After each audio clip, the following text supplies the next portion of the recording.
time de comment ma meilleure amie a déménagé et que ça m'a brisé le cœur. Et en même temps, on se démaquille.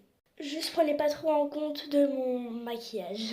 Donc déjà, fallait savoir que j'avais déménagé quand j'étais encore en maternelle, dans ma nouvelle maison, à Bagatelle, à Toulouse, voilà. Oula, ça fait trop du bien. Et du coup, en fait, elle, c'était ma meilleure amie de l'école et on avait aussi un petit groupe de l'école. Genre en tout, on était 5, mais peu à peu, il y a des petits, enfin, il y a les mouches qui sont tombées, voilà. Les mouches, ça veut dire les amis. Enfin, nous 4, enfin, nous 5.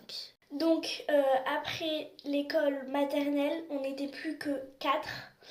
Et après le CE1, on n'était plus que 3. Et après, à la fin du CE1, elle a déménagé. Non, au début du CE2, elle a déménagé. Et aussi, j'ai oublié de vous dire, on n'était pas que meilleures amies, on était aussi voisines. Donc j'allais tout le temps chez elle, voilà. Quelquefois, il y avait tout le temps des embrouilles.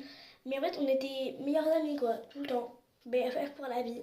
Enfin, pas trop pour la vie, parce que voilà, on s'est séparés, on n'est plus ensemble. Enfin, je la vois pas. Et aussi, on avait fait des grosses bêtises, donc c'est pour ça que sa mère, ouais, sa mère ne m'aimait pas trop. Mais ça, c'était dans une autre vidéo, voilà.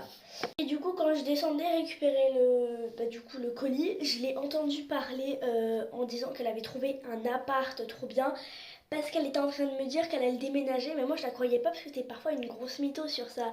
Parce que on voulait tous déménager, c'était une maison pourrie, mais aussi dans une autre vidéo. Burk. Et du coup, je vais la voir, elle me dit oui, mais je t'avais dit qu'on allait déménager, patati patata. Donc là, je me dis ah, ok, du coup, elle mentait pas. Je vais aller voir son grand frère parce que voilà quoi, elle a 2 grands frères et un petit frère, 2 petits frères, donc force à elle. Et le pire, c'est que en fait, moi j'avais un numéro de téléphone, mais pas elle, donc on pouvait pas se contacter.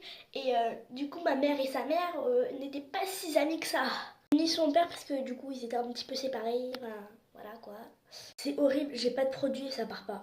Et du coup, j'étais en dépression jusqu'à la fin de l'année scolaire. Et ensuite, c'est à une semaine après la fin de l'année scolaire, là, elle part. Et du coup, moi, j'étais ultra dégoûtée et tout. Mais 2 semaines après, elle a sonné chez moi. Elle a dit oui, allô, c'est pour un colis, vous descendez vite. Donc moi, je descends. J'entends sa voix dans les escaliers. C'est parce que j'habite tout en haut. Et elle habite tout en bas. Et elle habitait. Et j'entends sa voix et là, j'étais à 2 doigts de sauter. J'étais à 2 doigts de sauter parce qu'il y a un petit espace là. J'étais à 2 doigts de sauter. Mais non, j'ai pas sauté. Et j'ai parti en courant. Et je l'ai vu, et je l'ai pris dans mes bras. Et je l'ai écrasé les os. Mais éclaté de pas possible. J'ai plus de temps, donc dans la partie 2...